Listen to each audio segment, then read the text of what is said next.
Essas coisas farão sentido para alguns e não farão. Você quer ser curado.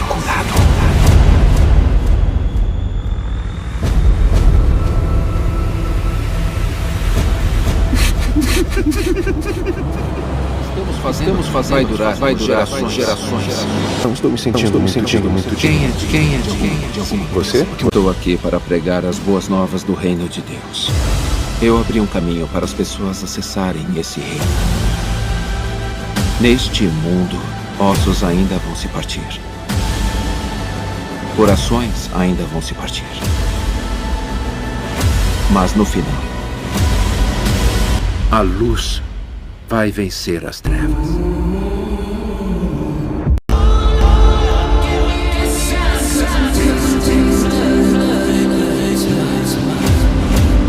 O caminho estreito. Tema de hoje: enfrentando Sanbalate e Tobias em nossas vidas. O que fazer para que possamos vencer? Então nós separamos aqui alguns trechos para entender como que nós fazemos para enfrentar essas grandes dificuldades que aparecem no meio do caminho para nos desviar, para nos desanimar, para tirar o nosso foco. E no livro de Neemias tem muito esta lição, porque Neemias, ele coloca no coração de fazer uma grande obra em prol do povo de Deus, para o reino de Deus. Claro, contando com a ajuda, com o auxílio do Eterno.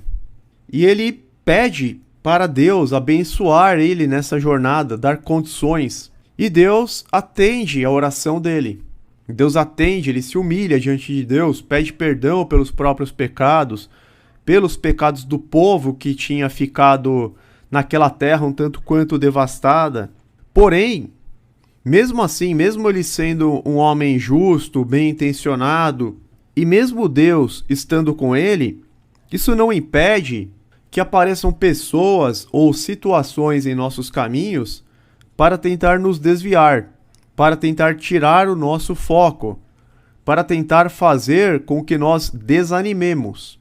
Então, irmãos, essa é a primeira lição. O fato de você estar andando nos caminhos, fazendo a vontade do Criador, se esforçando para guardar os mandamentos, seguindo os passos do Messias, o fato de você estar neste caminho e tendo uma vida de oração, buscando a Deus de dia, de noite, fazendo jejum, mesmo assim, irmãos, dificuldades aparecerão, pedras no meio do caminho, pessoas para tirar o foco, zombadores e escarnecedores. Mas eles não prevalecerão se você se manter forte, se você se manter focado nas coisas de Deus. Então, essas coisas vão aparecer para atrapalhar, mesmo que você estiver andando em retidão, mesmo que você estiver andando em santidade, porém essas coisas, elas não vão prevalecer, elas não vão conseguir te derrubar. Ou seja, eles só vão conseguir, o mal só vai conseguir atingir o seu objetivo se você permitir, se você desanimar,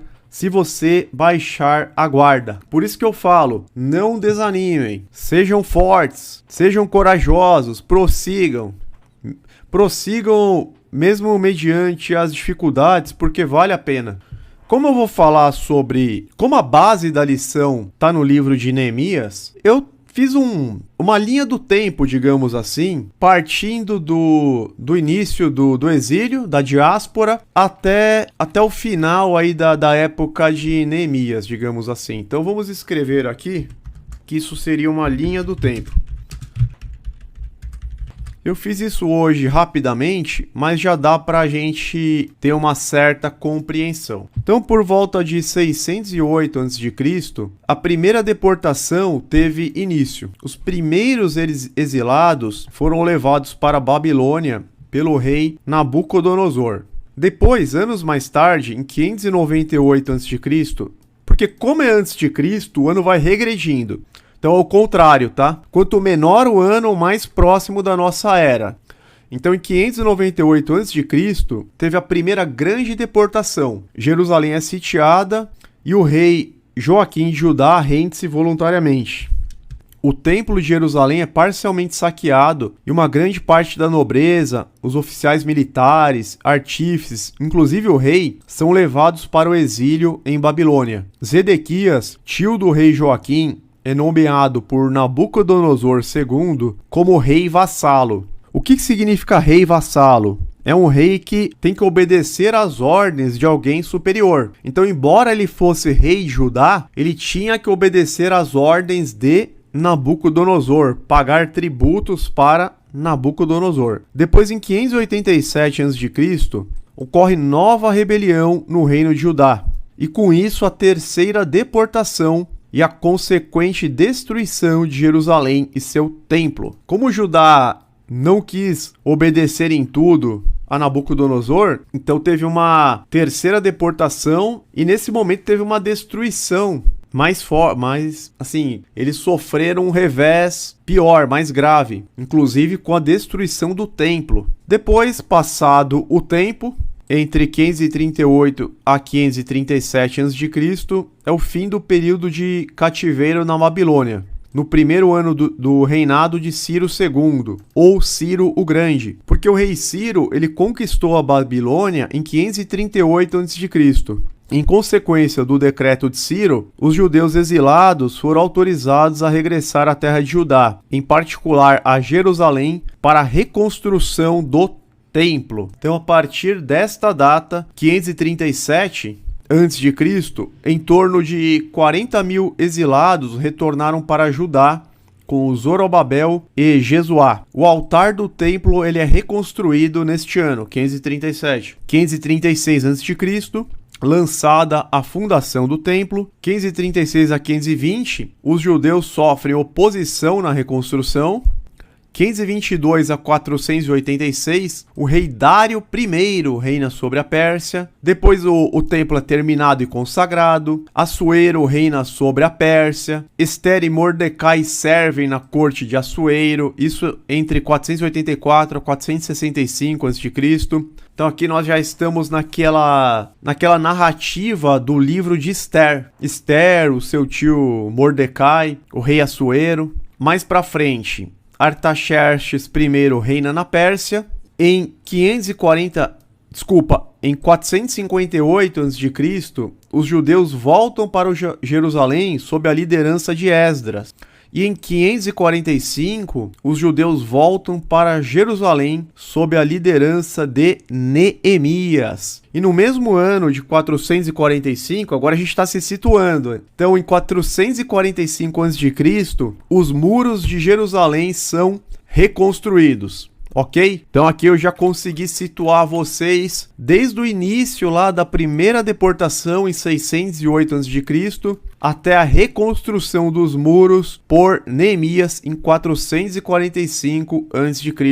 Se você pegar 608 menos 445, 163 anos desde a primeira invasão babilônica. Tanto que os 70 anos de exílio terminaram aqui, quando o rei Ciro chegou. Então você pega 608, primeira deportação, menos 538, dá certinho os 70 anos. A partir daqui, o rei Ciro já deixou eles voltarem. Quem quisesse podia voltar para Jerusalém. Primeiro eles voltaram e reconstruíram o templo, só que a cidade estava muito entulho, estava feia a cidade, não tinha muros, portas, era uma cidade totalmente desprotegida. E Neemias, ele fica sabendo disso, ele fica sabendo da situação triste dos judeus. E tem uma coisa importante que nós temos que entender, que esta obra, ela era fundamental, meus irmãos, porque se nós pensarmos, Neemias, ele deu importante contribuição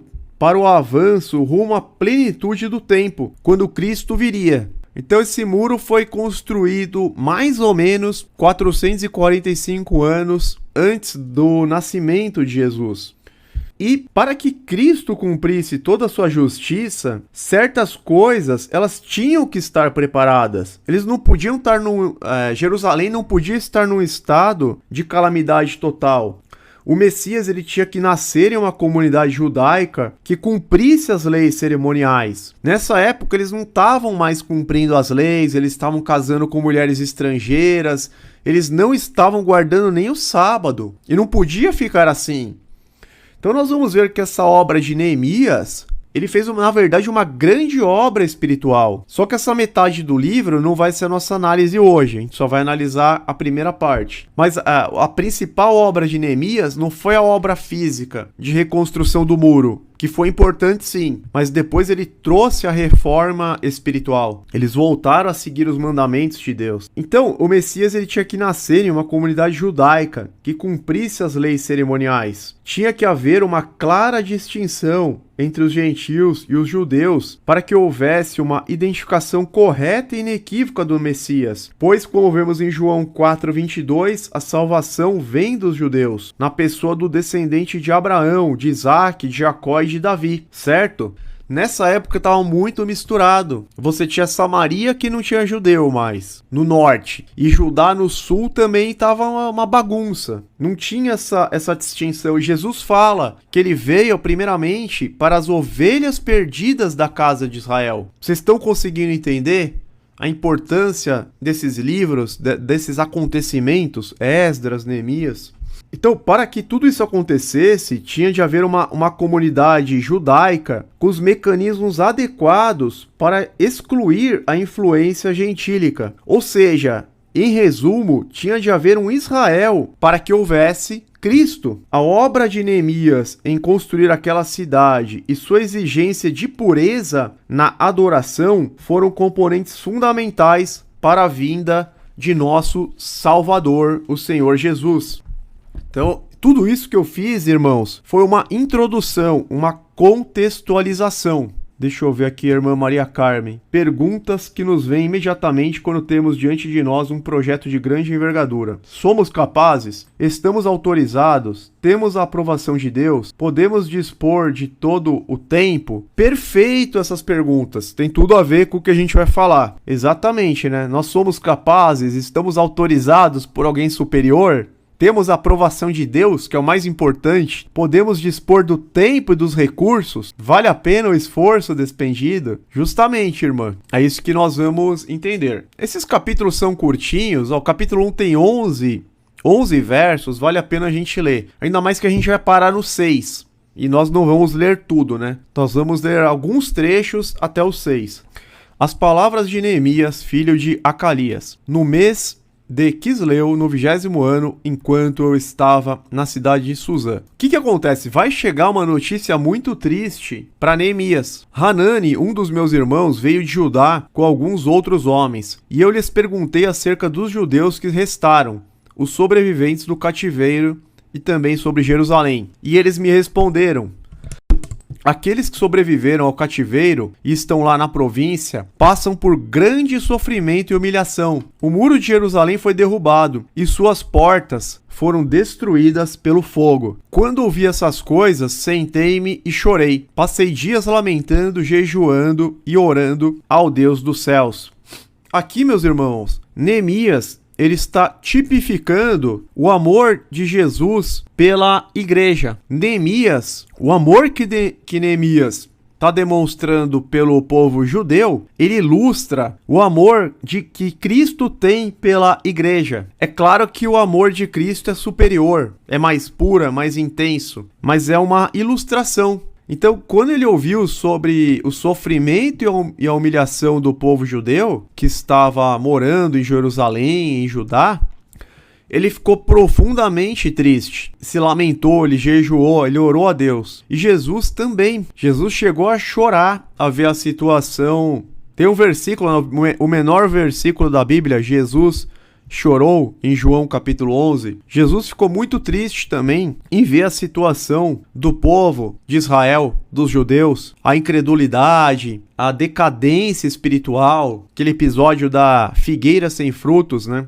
A figueira só tinha folhagens, representando Israel, não estava produzindo frutos. Então, o amor de Neemias pelo povo é comparável ao amor de Jesus pela igreja. Por isso que ele passou dias lamentando, jejuando e orando a Deus. Então eu disse: Senhor, Deus dos céus, Deus grande e temível, fiel à aliança e misericordioso com os que o amam e obedecem aos seus mandamentos. E ele faz uma oração muito bonita, pedindo perdão pelos pecados de Israel, pelos seus próprios pecados. Ele fala: agimos de forma corrupta e vergonhosa contra ti, não temos obedecido aos mandamentos, aos decretos e às leis que destes a teu servo Moisés. Aí Neemias pede para Deus lembrar da promessa dele. Lembra-te agora do que dissestes a Moisés, se voltarem para mim e obedecerem aos meus mandamentos e os puserem em prática, mesmo que vocês estejam espalhados pelos lugares mais distantes debaixo do céu, de lá eu os reunirei e os trarei para o lugar que escolhi para estabelecer o meu nome. Estes são os teus servos, teu povo, tu os resgataste com teu grande poder e com o teu braço forte. Senhor, que os teus ouvidos estejam atentos à oração deste teu servo e à oração dos teus servos que têm prazer em temer o teu nome. Faze que hoje este teu servo seja bem-sucedido, concedendo-lhe a benevolência deste homem. Nesta época eu era copeiro do rei. Algumas versões falam que ele era eunuco no palácio do rei. Na Septuaginta, se eu não me engano, tá como que ele era eunuco lá no palácio do rei. Mas tudo bem, ele também exercia as funções de copeiro. E aí tem aquele episódio que ele vai servir o vinho pro rei. O rei vê que ele tá muito triste, pergunta o que tá acontecendo. Ele fala que a cidade dos seus antepassados, onde estão sepultados os seus pais, está em ruínas. E aí o rei pergunta: o que você gostaria de pedir? Então eu orei ao Deus dos céus. Nós vemos, irmãos, esta é uma lição importante, que Neemias, ele era um homem de oração. Nós vemos ele orando no capítulo 1, ele orando no capítulo 2, ele orando no capítulo 4. Nós temos que imitar Neemias, ele era um homem de muita oração. Quando o rei falou o que você gostaria de pedir, primeiro ele orou a Deus e depois ele pediu para que o rei pudesse deixá-lo ir à cidade de Judá, para que pudesse reconstruí-la.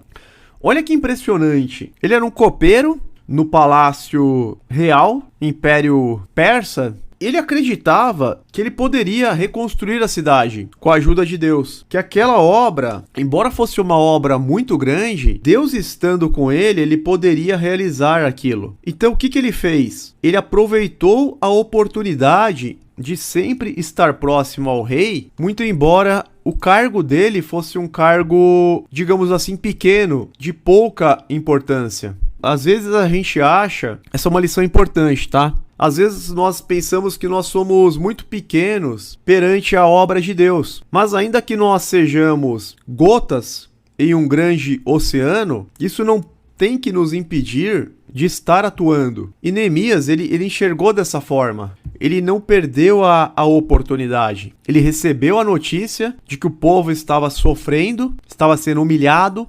Ele colocou no coração dele de fazer algo, ele recorreu a Deus, ele envolveu a Deus, é óbvio, né? Nesse projeto que sozinho ele não teria condições de fazer, de modo que Deus foi abrindo os caminhos.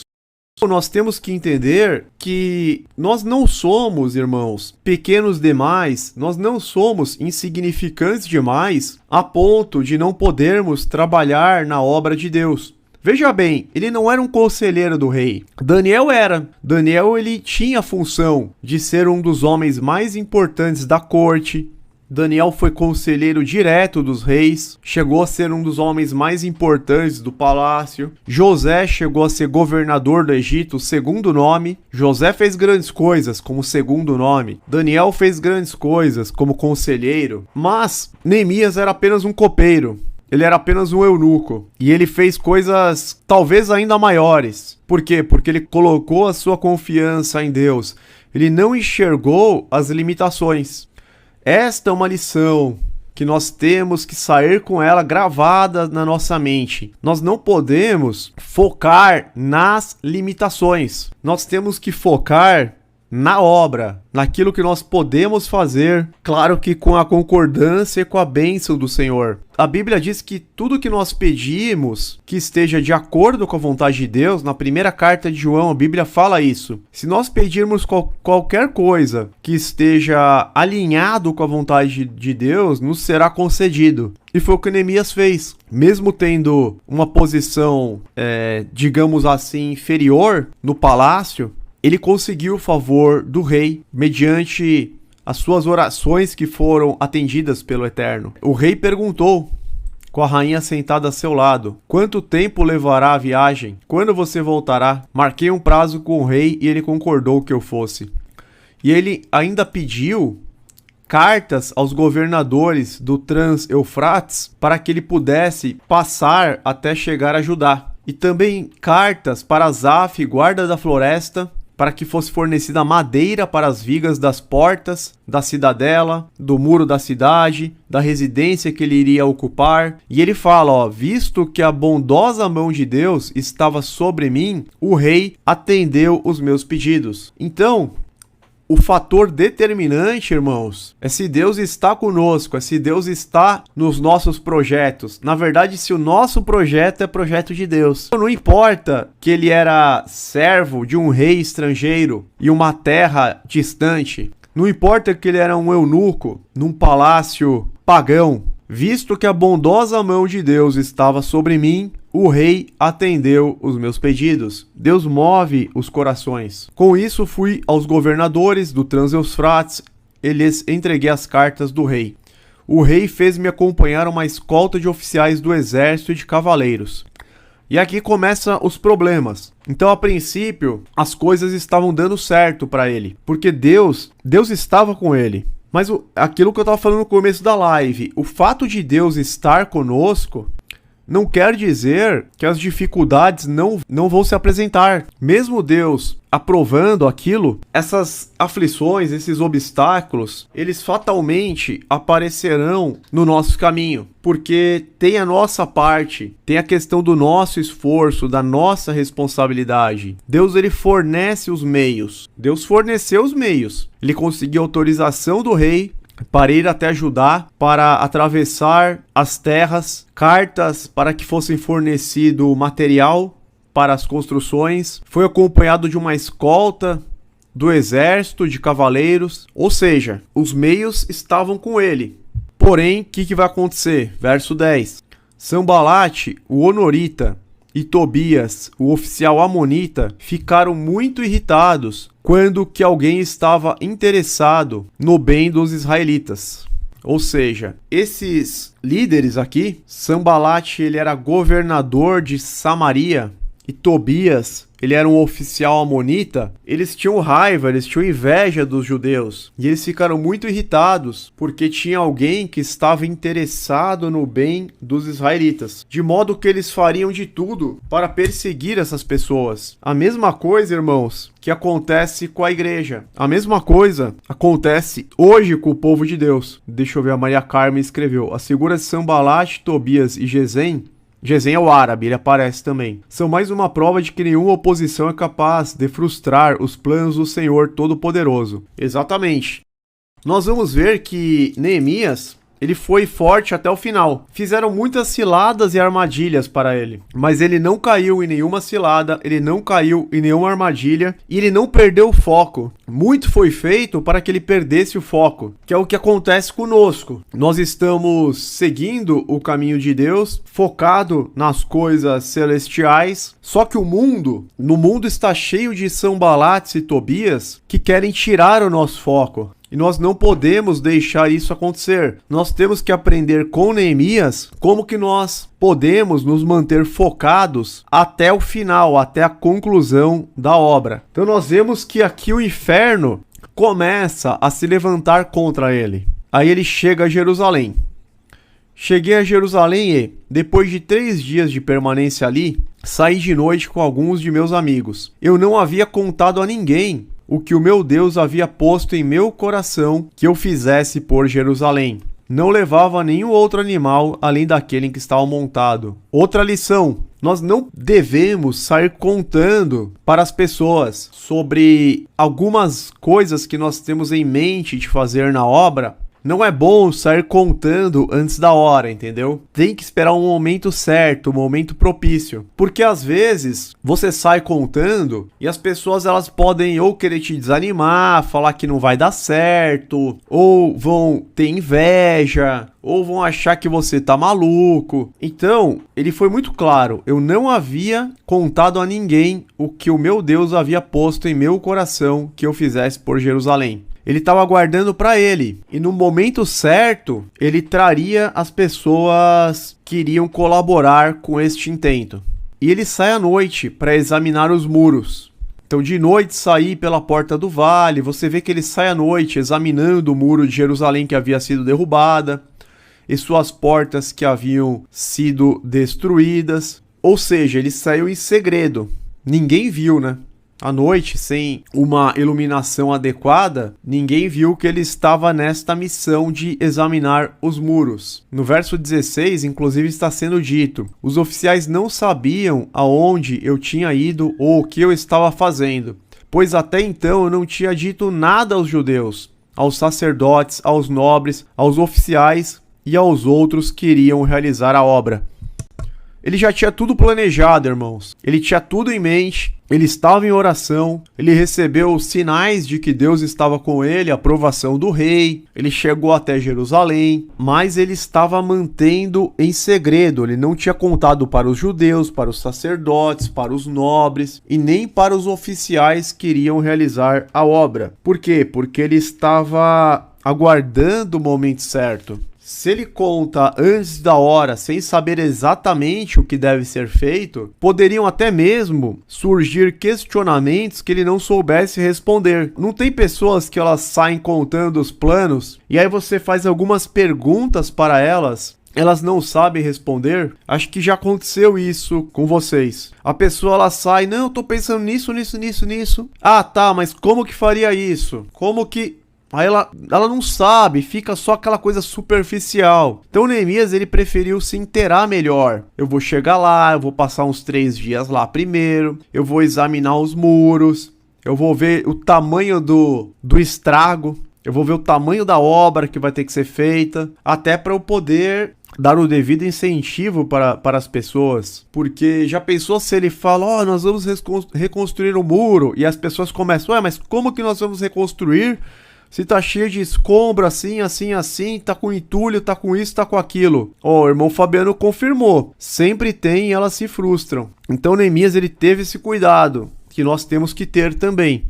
E aí, como que ele fez? Olha a estratégia dele. Depois que ele examinou, que ele viu exatamente o que precisava ser feito, então ele lhes disse: vocês estão vendo a situação terrível em que estamos? Jerusalém está em ruínas e suas portas foram destruídas pelo fogo. Venham, vamos reconstruir o muro de Jerusalém para que não fiquemos mais nesta situação humilhante.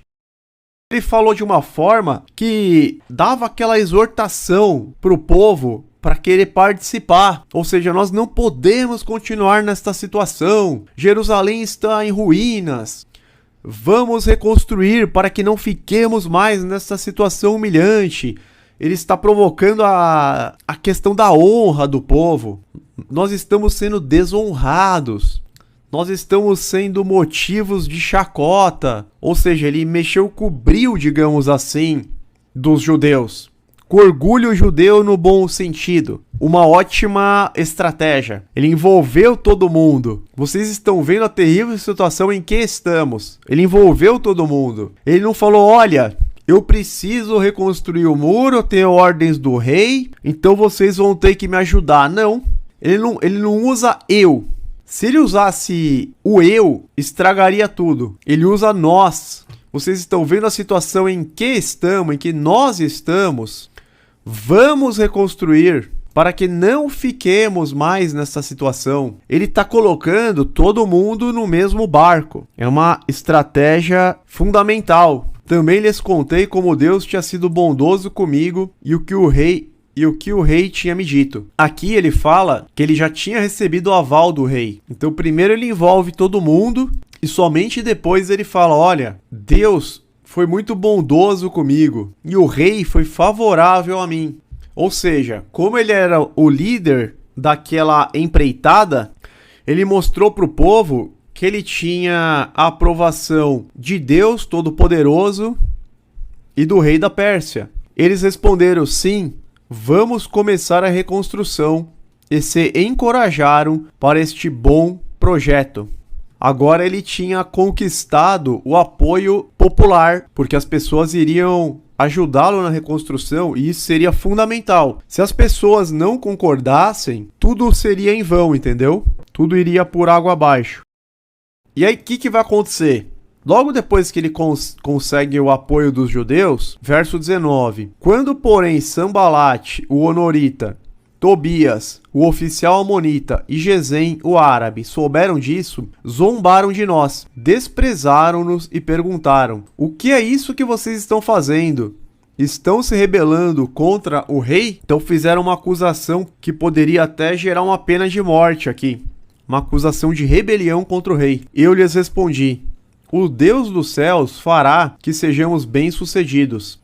Nós, os seus servos, começaremos a reconstrução, mas no que lhe diz respeito, vocês não têm parte nem direito legal sobre Jerusalém, e em sua história não há nada de memorável que favoreça vocês. A resposta dele foi muito boa. Foi, em resumo: fiquem fora disso. Vocês não têm parte em nada ao que se refere a Jerusalém. Vocês são estrangeiros. Nós vemos que começou a zombaria e começaram as ameaças também, por parte de Tobias, Sanbalate e Gesem, o árabe. Primeiro eles zombaram e desprezaram.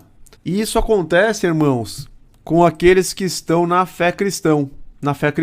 Vocês que estão seguindo o caminho estreito, os passos do Mestre Jesus, quantas vezes não serão objetos de zombaria, de chacota e de desprezo, menosprezo até mesmo por pessoas da própria família? Geralmente essa é uma das primeiras reações, zombaria e desprezo. Só que eles ficam incomodados. O que é isso que vocês estão fazendo? Estão se rebelando contra o rei? Ou seja, a nossa fé cristã, ela incomoda as pessoas do mundo. Elas não conseguem ficar indiferentes. É algo muito notável. E a resposta: nós, os seus servos, começamos a reconstrução. Servos de Deus, né? O Deus dos céus fará com que sejamos bem-sucedidos. Nós, os seus servos, começaremos a reconstrução. Mas no que lhes diz respeito, com relação a vocês que são do mundo, vocês não têm parte nem direito legal sobre Jerusalém. E em sua história não há nada de memorável que favoreça vocês. Ele deu a resposta na mesma linha de Esdras. Esdras 4, versos 1 a 3, nós vemos o paralelo desta passagem. Olha que interessante. Na época de Esdras, reconstrução do templo. Quando os inimigos de Judá e de Benjamim souberam que os exilados estavam reconstruindo o templo do Senhor, o Deus de Israel, foram falar com Zorobabel e com os chefes das famílias: vamos ajudá-los nesta obra, porque, como vocês, nós buscamos o Deus de vocês e temos sacrificado a ele desde a época de Esar-Hadon, rei da Síria, que nos trouxe para cá. Contudo, Zorobabel, Jesuá e os demais líderes das famílias de Israel responderam: não compete a vocês a reconstrução do templo de nosso Deus. Somente nós o construiremos para o Senhor, o Deus de Israel, conforme Ciro, o rei da Pérsia, nos ordenou. A resposta foi na mesma linha: não compete a vocês a reconstrução do templo de nosso Deus. Somente nós o construiremos para o Senhor, o Deus de Israel, conforme Ciro, o rei da Pérsia, nos ordenou. Então já deu um corte aí neles. Já deu aqui: não fiquem de fora disso. Porque, principalmente o pessoal de Samaria, eles aprenderam a adorar a Deus, porque os sacerdotes ensinaram, mas eles continuavam cultuando deuses estrangeiros. E eles não eram judeus, né? Eles foram trazidos de outras nações. Então vamos dar sequência. Esses ataques, eles vão se intensificando, tá? Os ataques de Sanbalate, Tobias, Gesem, eles vão se intensificando. Tudo para tirar o foco, tudo para tirar os verdadeiros adoradores do caminho. Essa é uma lição, ela é muito atual para nós, entendeu? Porque se vocês perceberem, quantas coisas ao redor de nós, elas se apresentam para tirar o nosso foco. Quantas coisas ao redor de vocês tentam lhes atrapalhar na jornada cristã. A causa de Deus, ela sofre oposição por parte do mundo. Isso não tem jeito. Sempre vai ser assim, irmãos. A causa de Deus, a obra de Deus, ela sofre forte oposição por parte do mundo, por parte das pessoas do mundo, inclusive nossos familiares, nossos amigos, chefes, as pessoas de dentro das nossas casas, elas são muito usadas pelo inimigo para se opor a nós. Só que o que a gente aprende com Neemias? Nós aprendemos que as portas do inferno não prevalecerão. Os servos de Deus devem esperar oposição, mas também vitória. Os servos de Deus, eles devem esperar sim o sofrimento, mas também a vitória, mas também o sucesso. Claro, se eles continuarem buscando o reino de Deus e a sua justiça, sem desanimar, sem se desviar para a esquerda ou para a direita. Tem que continuar marchando, crendo que o mar vai se abrir. Nós vamos ver que mesmo dentre os judeus, nem todos se sujeitaram ao serviço. Neemias 3, verso 5, o trecho seguinte foi reparado pelos homens de Tecoa, mas os nobres dessa cidade não quiseram se juntar ao serviço, rejeitando a orientação de seus supervisores. Os nobres de Tecoa se recusaram a se juntar ao serviço. Jerusalém estava dividida em várias províncias nesta época. E é interessante que no hebraico está escrito da seguinte forma: não sujeitaram o pescoço ao serviço, ou seja, não aceitaram o jugo. Algumas pessoas, alguns judeus, eles não aceitaram o jugo, eles não tiveram parte na reconstrução do muro. Mesmo sendo algo totalmente favorável para eles, eles não quiseram participar da obra de Deus. Ficaram de fora da obra e, consequentemente, de fora do reino. Quem não está na obra não tem parte com o reino. Ou seja, você não tem como receber só o prêmio, só a parte boa, sem ter participação nenhuma. Agora, dando sequência, o capítulo 3 fala sobre as pessoas trabalhando fortemente, principalmente aquelas que moravam, que a casa era perto do muro, que estava em ruínas. Isso incentivou as pessoas a trabalharem na reconstrução para que pudessem, por consequência lógica, trazerem proteção para suas casas. Agora vamos para o capítulo 4. O capítulo 4 fala que por causa da forte oposição à construção do muro, Neemias ora a Deus, arma os construtores e coloca também vigias. Nós temos o aprendizado aqui de orar e vigiar. E a gente vê que ele continua sendo um homem de muita oração. E mais uma vez, essas pessoas elas entram em cena para tirar o foco. Quando Sanbalate soube que estávamos reconstruindo o muro, ficou furioso, ridicularizou os judeus e na presença de seus compatriotas e dos poderosos de Samaria disse: o que aqueles frágeis judeus estão fazendo? Será que vão restaurar o seu muro? Irão oferecer sacrifícios? Irão terminar a obra num só dia? Será que vão conseguir ressuscitar pedras de construção daqueles montes de entulho e de pedras queimadas? Nós vemos vários ataques verbais aqui. Sanbalate ele estava ridicularizando os judeus. O que eles estão fazendo? Será que eles vão terminar essa obra? Como que eles vão conseguir as pedras daqueles montes de entulho? Ou seja, os ataques verbais, eles eram insuficientes para deter os judeus. Por isso seus inimigos, eles vão começar, a gente vai perceber no decorrer do capítulo, que na medida que os ataques verbais eles falham, eles vão planejar ataques militares. A oposição, irmãos, ela vai se intensificando. A oposição ela vai ficando mais difícil. Tobias, o amonita, que estava ao seu lado, completou: pois que construam, basta que uma raposa suba lá para que esse muro de pedras desabe. Ou seja, estavam ao mesmo tempo que eles estavam desvalorizando, eles estavam furiosos, que é o que aparece aqui no verso 1. Quando Sanbalat soube que estávamos reconstruindo o muro, ficou furioso. Embora eles estivessem ridicularizando, eles estavam por dentro, eles estavam com muita inveja, ciúme, com sentimentos muito ruins contra os judeus. E ele tenta abalá-los psicologicamente, emocionalmente, fala que o muro, qualidade da construção ficaria tão ruim, mas tão ruim, a ponto de uma simples raposa subir no muro e o muro cair. Registros históricos nos revelam que este muro tinha em torno de 2,5 metros de espessura. Então era um muro extremamente sólido. 2,5 metros de espessura. Um muro realmente intransponível. Ao contrário, bem diferente do que os adversários aqui estavam falando. E Neemias, ele entra em oração. Então primeiro ele entra em oração. Ouve-nos, ó Deus, pois estamos sendo desprezados. Faze cair sobre eles a zombaria, e sejam eles levados prisioneiros como despojo para outra terra. Não perdoe os seus pecados, nem apagues as suas maldades, pois provocaram a tua ira diante dos construtores. Ele entrou em oração, buscando a Deus contra os zombadores.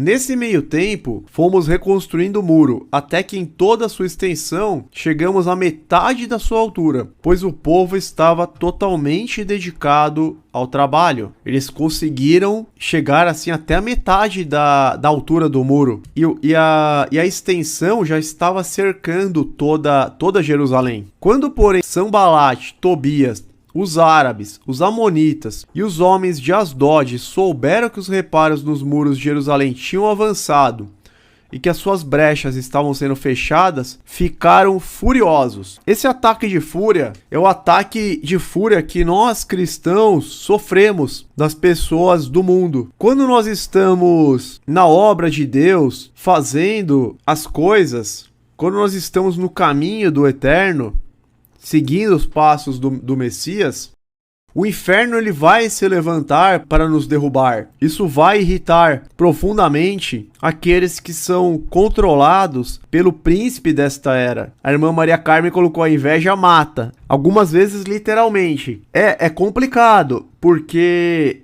ao mesmo tempo, exatamente o que está acontecendo ali. Ao mesmo tempo que as pessoas menosprezam os crentes, elas ficam furiosas, elas ficam com raiva. Ao mesmo tempo que elas zombam, elas querem fazer alguma coisa contra. Elas não aceitam aquilo. O que tem as trevas com a luz. O crente, ele tá cercado aí por pessoas raivosas, invejosas, que não querem ver a obra, o trabalho para as coisas de Deus prosperar. Então eles ficaram furiosos e todos juntos planejaram atacar Jerusalém e causar confusão. Então a gente já está vendo os ataques verbais partindo para ataques realmente físicos. Mas nós oramos ao nosso Deus e colocamos os guardas de dia e de noite para protegermos deles. Mais uma lição aqui, ele não apenas orou a Deus, como ele também fez a parte dele. Colocou guardas de dia e de noite em Jerusalém para proteção. Buscou ao Eterno e fez o que estava ao seu alcance. É como nós devemos agir. Porque não adianta você apenas orar. Vou orar para não ser assaltado e você vai andar no meio da Cracolândia. Não, você também tem que tomar suas precauções. Enquanto isso, o povo de Judá começou a dizer: os trabalhadores já não têm mais forças e ainda há muito entulho. Por nós mesmos não conseguiremos reconstruir o muro. E os nossos inimigos diziam: antes que descubram qualquer coisa ou nos vejam, estaremos bem ali no meio deles. Vamos matá-los e acabar com o trabalho deles. Olha quantas dificuldades. Os trabalhadores fiéis estavam ficando exauridos. Eles já não tinham mais forças, tinha muito entulho atrapalhando a construção. Começou a bater o desânimo. Por nós mesmos não conseguiremos reconstruir o muro. E ao mesmo tempo, os inimigos diziam que iriam se infiltrar no meio deles e matá-los. Ou seja, eles estavam em oração, estavam com foco na obra, mas grandes dificuldades começaram a se apresentar. aquilo que eu falei, os problemas, as tribulações, elas vão vir de qualquer jeito. Mas se você permanecer, a vitória com certeza é tua. Os judeus que moravam perto deles 10 vezes nos preveniram. Olha, 10 vezes. Para onde quer que vocês se virarem, saibam que seremos atacados de todos os lados. Eles estavam fazendo essas ameaças de que eles seriam atacados de todos os lados, que não teria como escapar. E aí o que Neemias fez? Por isso posicionei alguns do povo atrás dos pontos mais baixos do muro, nos lugares abertos, divididos por famílias armadas de espadas, lanças e arcos. Ou seja, esse estatuto do desarmamento é coisa totalmente da esquerda. Porque Neemias, um servo de Deus, ele fez o que deveria fazer. Ele armou as famílias com espadas, lanças e arcos. Ora, todos têm o direito de se proteger, certo? A Bíblia, ela é clara nesse sentido, que o justo ele tem o direito de se proteger contra as ameaças do maligno. Então, sempre que vocês virem um discurso, entregue as suas armas, um discurso desarmamentista, você vai ficar desconfiado, porque o Estado não vai entregar suas armas. Vamos lá. Eles se armaram, fiz uma rápida inspeção e imediatamente disse aos nobres, aos oficiais e ao restante do povo: não tenham medo deles. Lembrem-se de que o Senhor é grande e temível, e lutem por seus irmãos, por seus filhos e por suas filhas, por suas mulheres e por suas casas. Então Neemias falou: olha, vocês têm o direito de lutar pela família de vocês, por seus filhos, suas filhas, por suas mulheres, por suas casas. Vocês têm o direito de se defender, legítima defesa. 15. Por isso que nesses países socialistas, primeiro o povo entregou as armas e depois o Estado os dominou. Então primeiro eles falam: entreguem as suas armas. Depois que todos entregam as armas, o Estado vem lá e escraviza. É uma estratégia do diabo. Então quem tem conhecimento da Bíblia nunca vai cair num falso discurso, entendeu? Importante nós termos o conhecimento da Bíblia para que nós não sejamos enganados pelos discursos que aparentam ter um rótulo bom, mas que na verdade são demoníacos. Verso 15. Quando os nossos inimigos descobriram que sabíamos de tudo e que Deus tinha frustrado a sua trama, todos nos voltamos para o muro, cada um para o seu trabalho. Então eles ficaram sabendo, os inimigos ficaram sabendo que eles conheciam os planos deles, ficaram sabendo que eles estavam preparados, que eles estavam armados, que tinham guardas fazendo vigília de dia e de noite. Orar e vigiar, orai e vigiai. Daquele dia em diante, enquanto a metade dos meus homens fazia o trabalho, a outra metade permanecia armada de lanças, escudos, arcos e couraças. Os oficiais davam apoio a todo o povo de Judá. Olha a bênção que é um povo bem armado. A bênção que é um povo que tem condições de se defender. O Estado não tem como espizinhar. Eles têm que respeitar os direitos. Eles estavam, de certa forma, respeitando os direitos dos judeus porque eles estavam bem armados, entendeu? E claro, sob a proteção de Deus, porque sem a proteção de Deus, Salmo 127, vamos citar aqui: se não for o Senhor o construtor da casa, será inútil trabalhar na construção. Se não é o Senhor que vigia a cidade, será inútil a sentinela montar guarda. Deus em primeiro lugar, irmãos. Deus em primeiríssimo lugar. Se não é o Senhor que vigia a cidade, será inútil a sentinela montar guarda. Porque se Deus estiver contra nós, contra o nosso projeto, nós vamos cair. Será inútil levantar cedo e dormir tarde, trabalhando arduamente por alimento. O Senhor concede o sono àqueles a quem ama. Eu creio que vocês conhecem pessoas que acordam cedo, trabalham arduamente, dormem tarde, estão sempre devendo. Pessoas que aparentemente elas realmente se esforçam. Acorda 4, 5 da manhã, trabalha até a noite, não tem tempo pra nada, trabalha de sábado, trabalha de domingo. E aí passa ano, entra ano, essa pessoa ela tá sempre sem dinheiro. Ela tá sempre pedindo um empréstimo, enrolada, com nome sujo, parece que não vai, que nada que ela faz dá certo. E isso tem uma explicação. Salmo 127. Se Deus não está contigo, o esforço vai ser inútil. Voltando para o capítulo 4 de Neemias. Metade dos homens ficavam de guarda e metade trabalhavam na construção.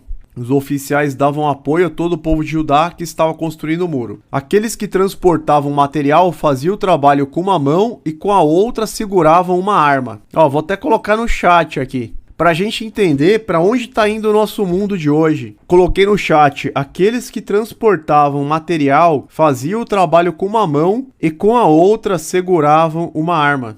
E agora querem falar que isso não é legítimo, entendeu? Querem falar que quem tem direito à arma é só os bandidos. Complicado. E cada um dos construtores traziam na cintura uma espada enquanto trabalhava. E comigo ficava um homem pronto para tocar a trombeta. Tinha um homem pronto para tocar a trombeta caso começasse um embate, uma batalha. Então eu disse aos nobres, aos oficiais e ao restante do povo: a obra é grande e extensa. Estamos separados, distantes uns dos outros ao longo do muro. Do lugar de onde ouvirem o som da trombeta, juntem-se a nós ali. Nosso Deus lutará por nós. Que maravilha!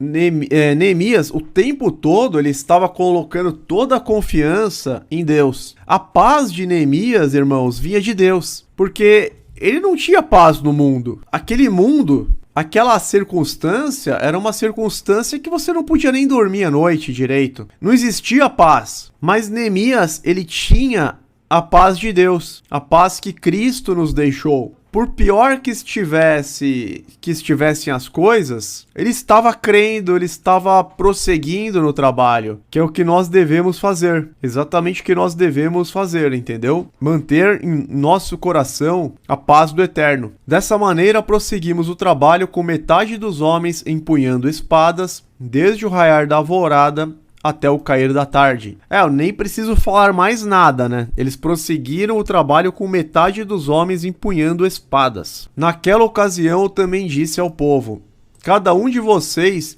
e seu ajudante devem ficar à noite em Jerusalém, para que possam servir de guarda à noite e trabalhar durante o dia. Ou seja, não era uma situação fácil. Servir de guarda à noite e trabalhar durante o dia. Não é porque Deus está no negócio que vai ser uma coisa fácil, tranquila. A nossa parte nós sempre vamos ter que fazer. 23. Eu e os meus irmãos e os meus homens de confiança e os guardas que estavam comigo nem tirávamos a roupa, e cada um permanecia de arma na mão. Olha aí. 24 horas em estado de vigília.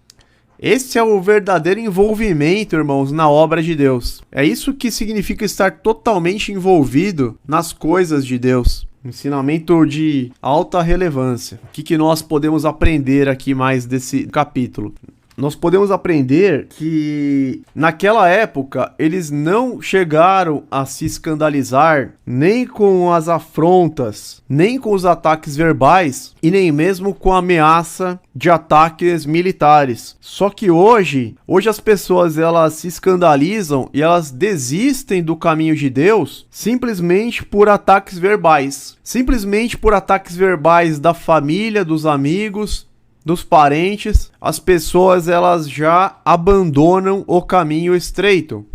Porque o marido, a mulher, a mãe, o pai, o irmão, o chefe zombou, criticou, a pessoa ela se sente atribulada e se escandaliza facilmente com meras críticas verbais. Imagina com ameaças de morte que eles tinham. Eles nem com ameaças de morte pararam. Nós temos que tomar isso para nós. A gente não pode parar, a gente não pode sair do caminho, nós não podemos nos escandalizar. A resposta de Neemias não foi impedida por boatos. Os planos humanos dos inimigos, eles não podem resistir aos planos de Deus. Os adversários dos judeus olhavam para aquela obra em andamento e zombavam dizendo que ela era frágil, que não poderia prevalecer. Eles falam isso da obra em qual nós estamos inseridos. Muitas vezes tiram sarro da igreja de Deus.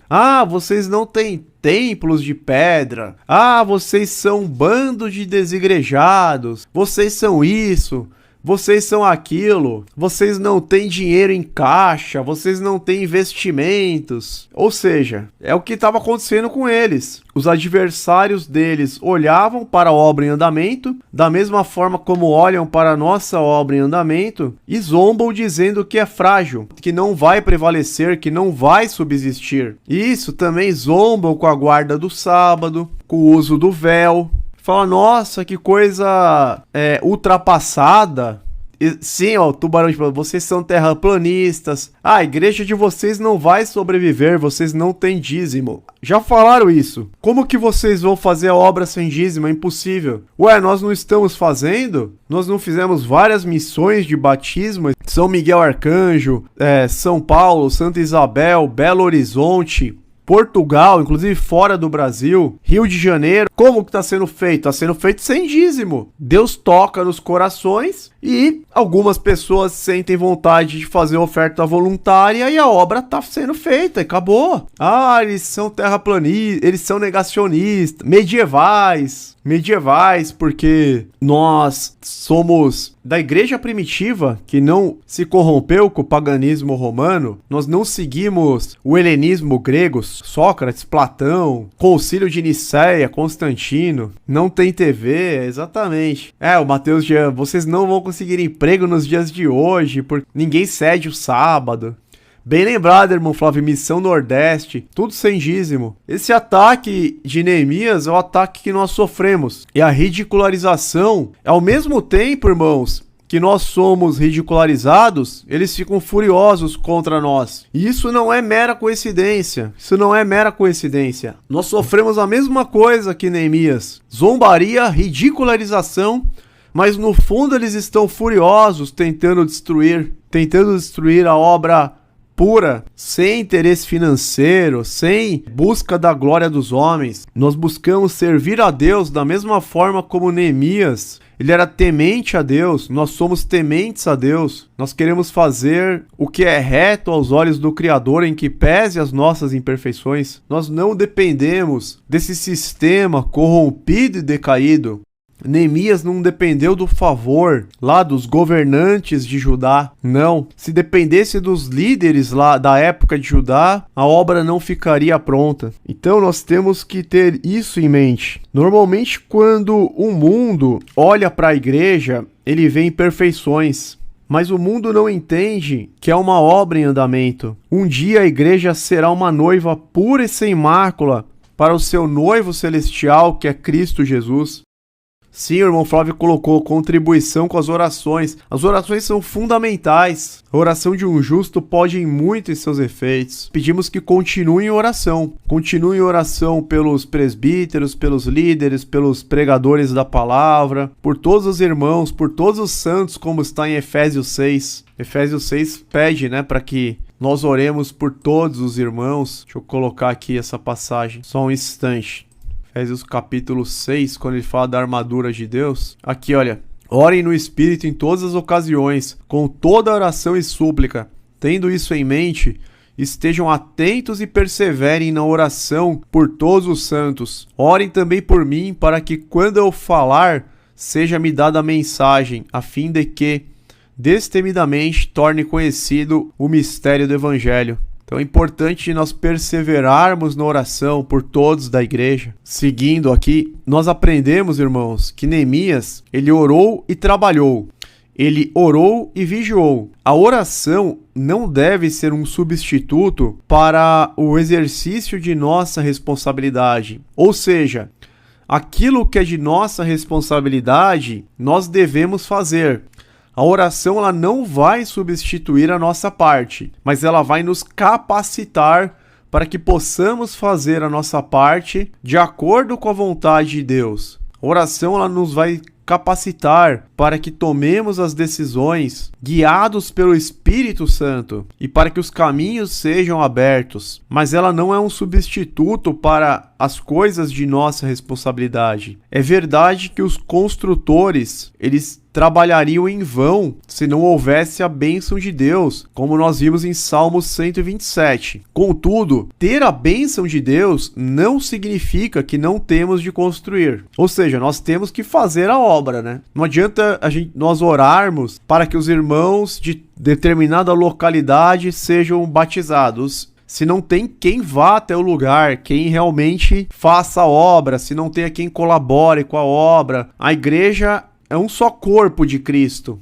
A igreja é o corpo de Cristo e todos os membros, eles participam, cada um na sua atuação, cada um na sua forma de atuação. São várias formas de atuação, como nós vemos em 1 Coríntios 12, vou colocar aqui. Há diferentes tipos de dons, mas o Espírito é o mesmo. Há diferentes tipos de ministérios, mas o Senhor é o mesmo. Há diferentes formas de atuação, mas é o mesmo Deus quem efetua tudo em todos. A cada um, porém, é dada a manifestação do Espírito, visando ao bem comum. Então nós temos que estar atuando de acordo com a vontade do Espírito de Deus. Certo, irmãos? Maria Carmen, Neemias estava cercado por inimigos, mas toda oposição caiu por terra diante da ação soberana de Deus. Exatamente. E diante da persistência deles não perderem a fé, eles não desanimarem. Eles acreditaram até o final que eles poderiam reconstruir aquele muro gigantesco. Eles tinham uma grande obra para fazer e acreditaram que ela seria concluída. O tempo dedicado à oração, ele não serve de desculpa para não trabalharmos. E o tempo dedicado ao trabalho não serve de desculpa para não orarmos. Nós temos que atuar das duas formas. E para concluir o estudo, vamos para o capítulo 6. O capítulo 6 de Neemias... Neemias 4, vamos para o 6. Aqui, os adversários de Neemias tramam contra ele, mas os muros são concluídos apesar de toda a oposição. Eles tentaram tramar as últimas ciladas, eles não desistiram tão fácil, mas apesar de tudo eles não prevaleceram. Quando Sanbalate, Tobias e Gesem, o árabe, e o restante de nossos inimigos souberam que eu havia reconstruído o muro e que não havia ficado nenhuma brecha, embora até então eu ainda não tivesse colocado as portas nos seus lugares, Sanbalate e Gesem mandaram-me a seguinte mensagem: venha, vamos nos encontrar num dos povoados da planície de Ono. Eles, contudo, estavam tramando fazer-me mal. Poderiam estar tramando até mesmo contra a vida dele. Por que os inimigos queriam se encontrar com ele? Num dos povoados da planície de Ono, num lugar mais distante. Não tem sentido. Por isso, enviei-lhes mensageiros com esta resposta: estou executando um grande projeto e não posso descer. Essa frase nós temos que gravar na nossa mente, ó. Pra gente nunca perder o foco, vamos sempre lembrar dessa fala aqui de Neemias. Sempre quando alguma coisa quiser nos tirar do caminho, a gente vai falar o seguinte: estou executando um grande projeto e não posso descer e não posso parar. Eu acho maravilhosa essa fala dele. Maravilhosa. Por que parar a obra para ir encontrar-me com vocês? Nossa, que resposta. Por que eu vou parar a obra de Deus para ir encontrar-me com vocês? A obra de Deus é prioridade absoluta. Eles me mandaram 4 vezes a mesma mensagem. Em todas elas, dei-lhes a mesma resposta. Então veja, é o tema da live, hein? Enfrentando Sanbalate e Tobias em nossas vidas. O que fazer para que possamos vencer? Porque eles estão em nossas vidas. Eles estão em nossas vidas. E muitas vezes dentro das nossas casas. Mas nós temos que vencê-los. Então, na 5ª vez, Sanbalate mandou-me um dos seus homens de confiança com a mesma mensagem. Ele tinha na mão uma carta aberta em que estava escrito, para intimidar, estava escrito o seguinte: dizem entre as nações, e Gesem diz que é verdade. Ou seja, como se fosse uma testemunha ratificando aqui o boato. Dizem entre as nações, e Gesem diz que é verdade, que vocês e os judeus estão tramando uma revolta, e que por isso estão reconstruindo o muro. Além do mais, conforme dizem, você está na iminência de se tornar rei deles, e até nomeou profetas para fazerem em Jerusalém a seguinte proclamação a seu respeito: há um rei em Judá. Ora, essa informação será levada ao rei. Por isso vamos conversar. soltaram várias acusações falsas, que eles estariam tramando uma revolta, uma rebelião, e que Neemias estava com o plano de se tornar rei de Judá, ou seja, acusações graves, que seria considerado até mesmo traição. Esses relatos mentirosos poderiam fazer o povo temer e abandonar a obra. Mas como nós dissemos, a paz de Neemias repousava em Deus, e não nas notícias e não no entorno. E nós vamos ver que ele novamente orou para que Deus lhe desse coragem e capacidade para concluir esse projeto. E ele manda a resposta. Eu lhe mandei essa resposta. Nada disso que você diz está acontecendo. É pura invenção da sua cabeça. Estavam todos tentando intimidar-nos pensando, eles serão enfraquecidos e não concluirão a obra. Eu, porém, orei. Agora fortalece as minhas mãos. Aqui foi uma oração curta, mas eficaz. Isso acontece em nossas vidas. Muitas coisas surgem para tentar nos intimidar, para tentar nos enfraquecer, para que nós desanimemos. Então as coisas surgem, os Sanbalates e Tobias surgem para tirar o nosso foco. Mandaram carta 5 vezes para ele, ou seja, parece o WhatsApp, né? A pessoa quer ler a Bíblia e começa a chegar um monte de mensagem de WhatsApp.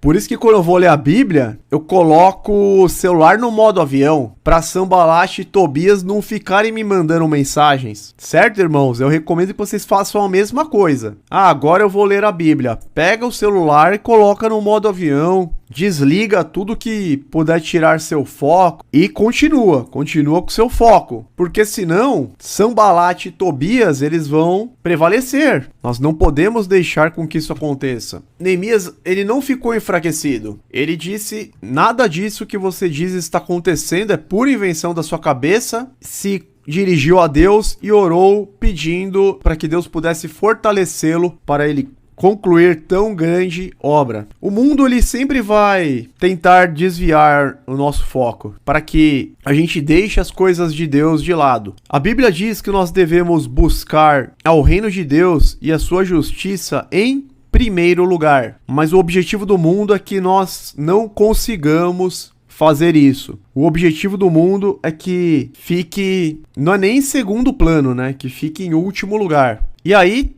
a última cilada que tentaram armar contra ele, também muitas pessoas se passaram por amigos, mas na verdade eram inimigos, traidores, infiltrados. Isso pode acontecer com a gente no nosso meio. Isso que eu vou ler agora, que vai acontecer com Neemias, é uma traição. E nós que somos cristãos, nós podemos ser traídos por pessoas que estão em nosso meio e que se passam por cristãos. É triste, mas é verdade.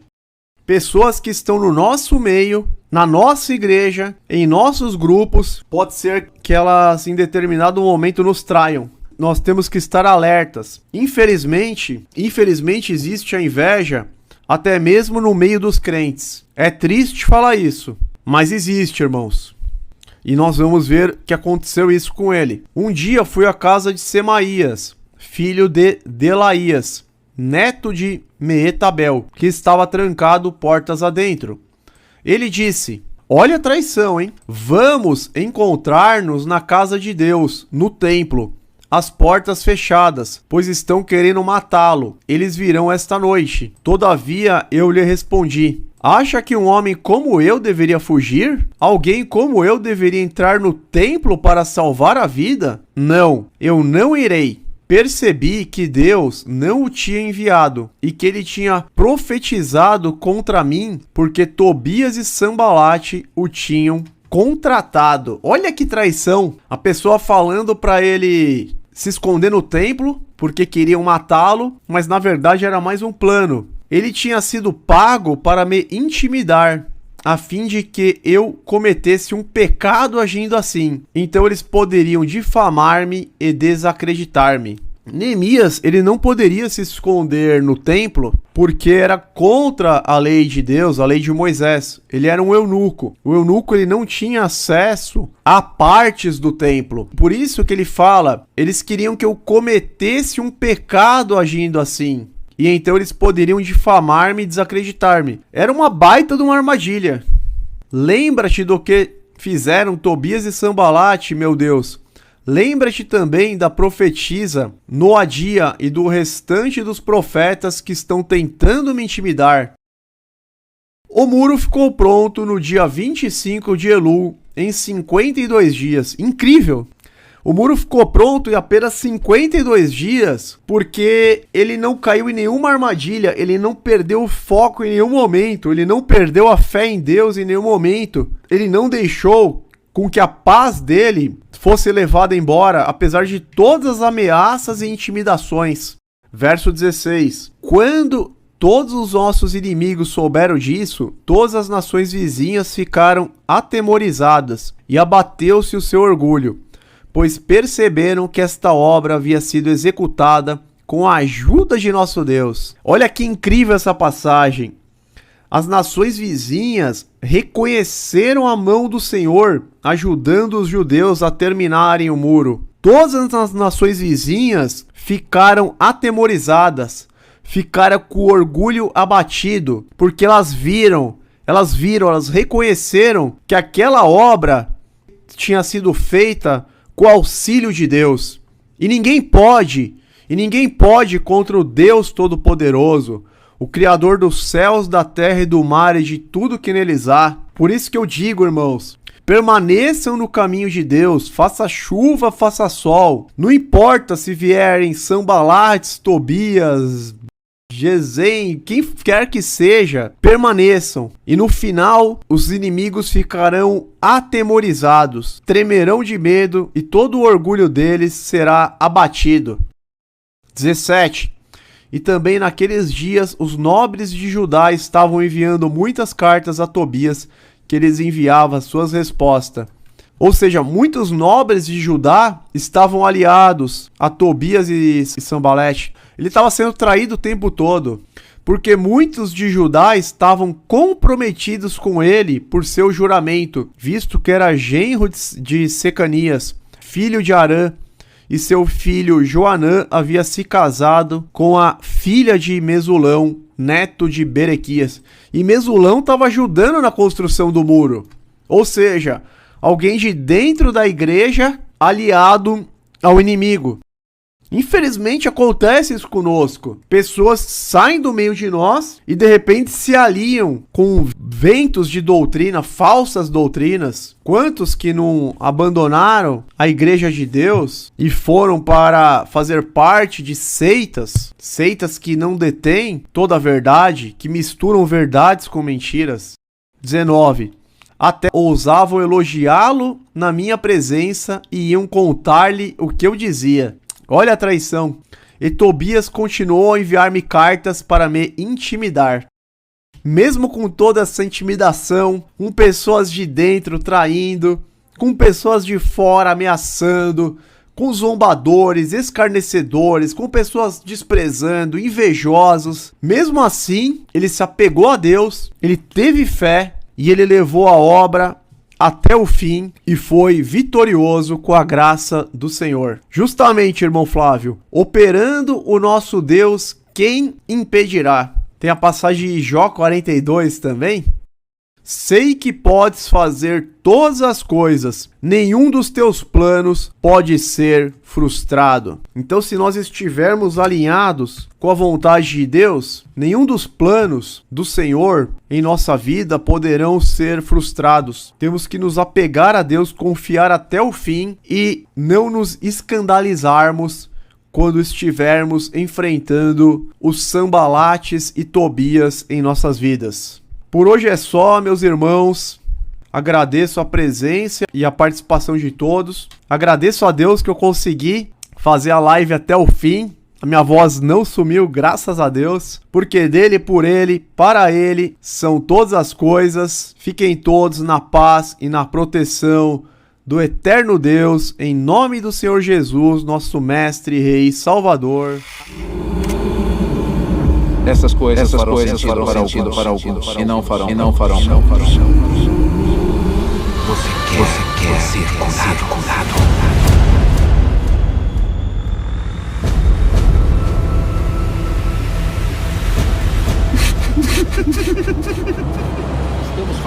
vai durar gerações.